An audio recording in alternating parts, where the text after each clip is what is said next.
Hello everyone, my name is Chris Chow and I'm a junior at Davidson College.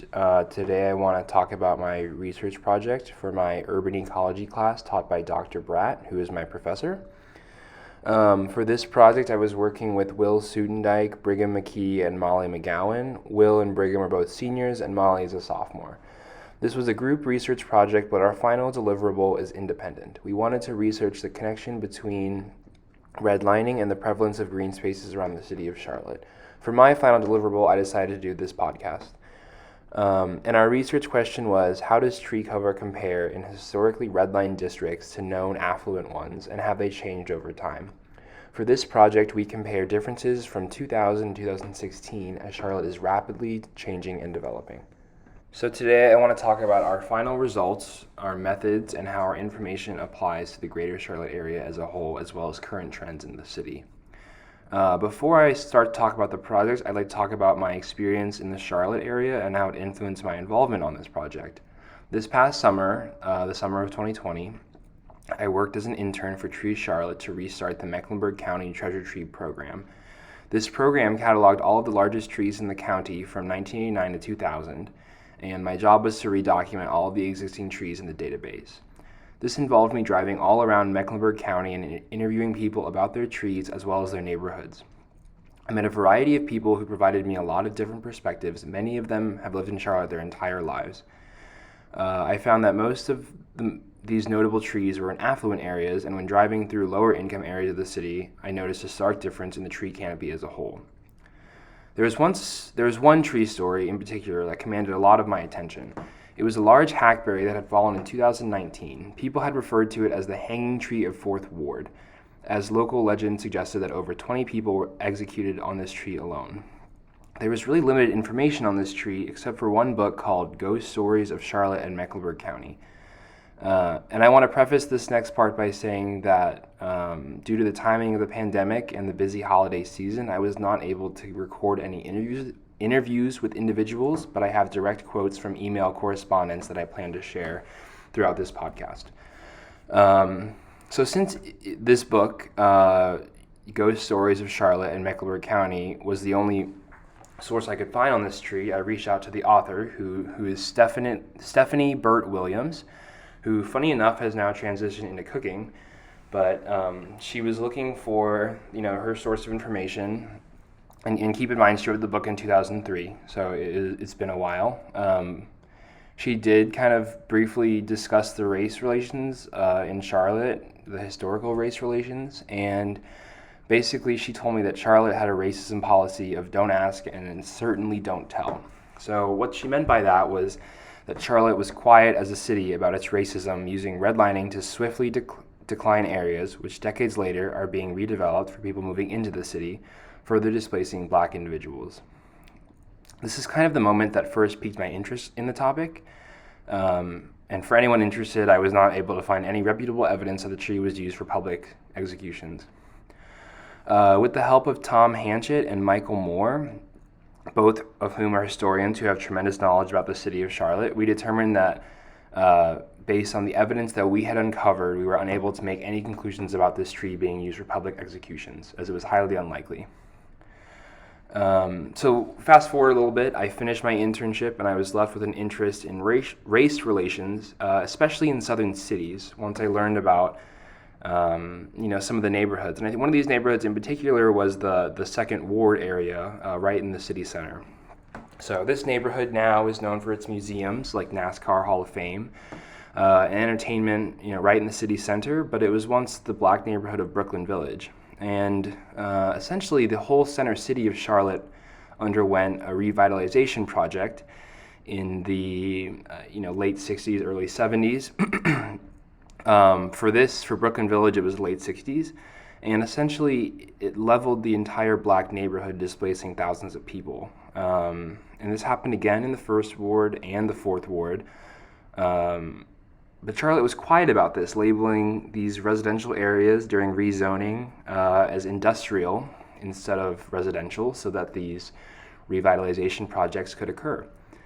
So that leads us to now, where my group and I decided to study this topic in relation to green spaces, which is a topic we covered early in our class, Urban Ecology. And we had classroom resources that discuss the distribution of green spaces within urban areas. And just a side note, these sources and all other sources will be cited in the video description, although I'm not sure how I'm going to format this audio just yet, but if it's on YouTube, it'll be in the description. So let's start with our methods. So we outline neighborhoods by the 1930s classifications from the Homeowners Loan Corporation, which is the HOLC, to determine which areas were noted as best, which were hazardous, and then there's two classifications in between, definitely declining and still desirable, that we decided not to focus on. So we essentially took the best and the worst ranking. So the hazardous neighborhoods, which was the lowest, were deemed undesirable due to lower incomes in black residents, and they were typically outlined in red on these HOLC maps, which is where the term redlining comes from. And then from here, we picked two main neighborhoods to focus on, both Myers Park, one of the most affluent areas in the city, still to this day, and Optimist Park, which was historically redlined. And both these neighborhoods were developed in the early 19th century, but as you'll see, this was kind of where the similarities ended. So Optimist Park was known for its mill, the Highland Park Mill number 1. It went by other names, but this was its first one. And it was the largest mill in Charlotte.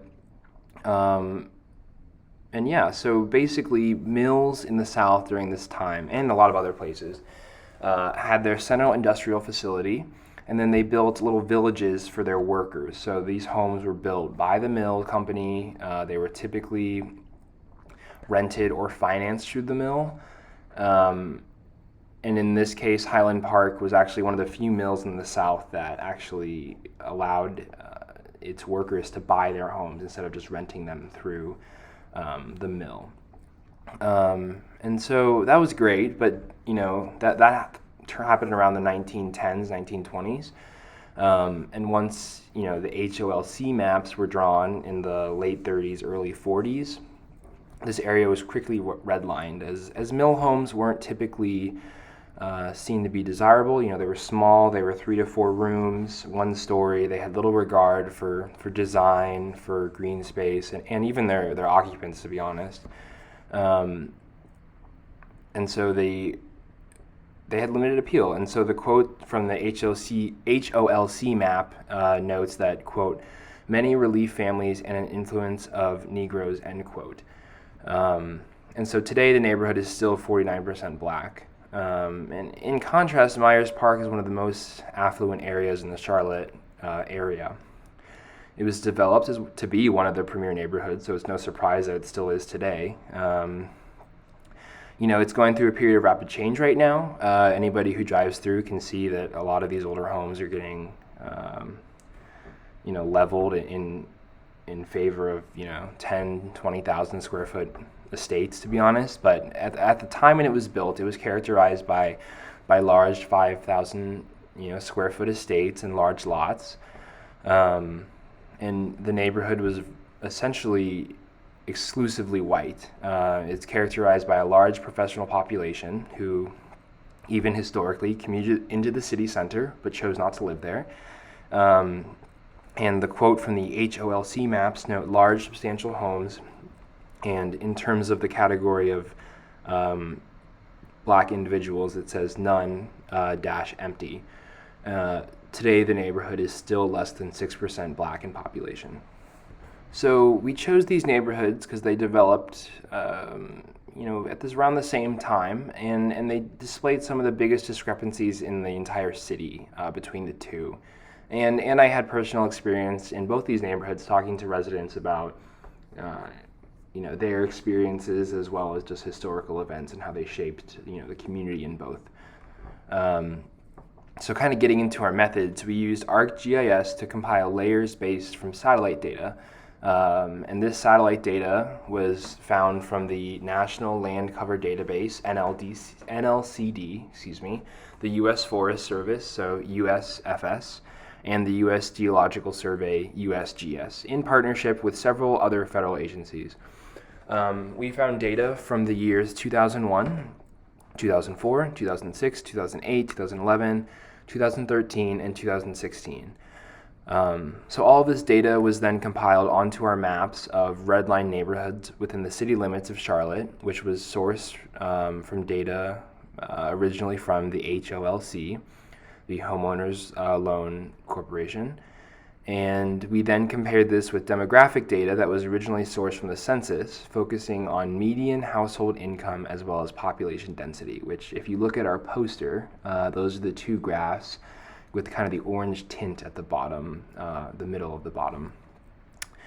And so our data was not only focused on tree canopy coverage, but we also wanted to add a component of development, as Charlotte is known to be one of the fastest expanding metropolitan areas in the country. So development was classified into two types for our purposes. There's low intensity and high intensity. The intensity of a development refers to the amount of impervious surfaces as well as the amount of people who live or work on the land itself. I believe the official classification also has a mid-intensity, but we wanted just to focus on the more extremes, kind of in the same light that we focused on both the best neighborhoods as well as historically deemed the worst neighborhoods. So for example, like a low-intensity development would be a neighborhood of detached single-family homes with pretty large lots. Myers Park comes to mind as a good example. And a high-intensity development would be a new apartment complex or compound for over 1,000 families. So we measured these development types in the units of hectares. So essentially we had some interesting results from this. We found virtually no green recovery in our data for either affluent neighborhoods or historically redlined neighborhoods within the city center. And so essentially what that means is that neither of these areas really experienced a resurgence of green spaces. There's virtually no new parks or community spaces like that. We use tree coverage as an indicator for green space within the city limits, just because we thought that was a good representation. And so between 2000 and 2016, redlined areas had tree coverage constant at 2.16 hectares for deciduous tree types and 3,600 hectares for evergreen tree types. And this can be seen in Figure 3, which I will place into this video. Affluent areas also had a constant tree coverage from 1.53 hectares for deciduous trees and 5,400 of a hectare for evergreen tree types. So while puzzling, the urban center of Charlotte has already been developed for decades, and while areas have been redeveloped, virtually no new development has occurred on previously undeveloped lands. So taking this into account, we were looking for the smallest changes in tree canopy and urban development since the year of 2000. And so we found these results to be statistically significant, but our results are more indicative of a recent trend that threatens green spaces in urban areas across the world, and that's gentrification. And so essentially, in affluent neighborhoods, low-intensity development increased from 162 hectares in 2000 to 162.63 hectares in 2016. It's a very marginal difference, but considering what we know about how Charlotte's already developed, it is something to note. And high-intensity developments increased from 15.21 hectares in 2000 to 16.29 hectares in 2016. That is also a small increase, but it's not as significant compared to the historically redlined districts, where low-intensity developments actually decreased. So single homes, essentially, they decreased in population from 410 hectares to 399 hectares, and high-intensity developments increased from 236.8 hectares to 249 hectares. And this can be seen in Figure 4, which I will also place into the video. And so we found these differences in development to be statistically significant using an unpaired t-test. Our p-value was less than 1/100th. And, kind of keeping in mind this data is from the urban center, any change in development is notable as this area already has developed, purpose-built infrastructure over decades.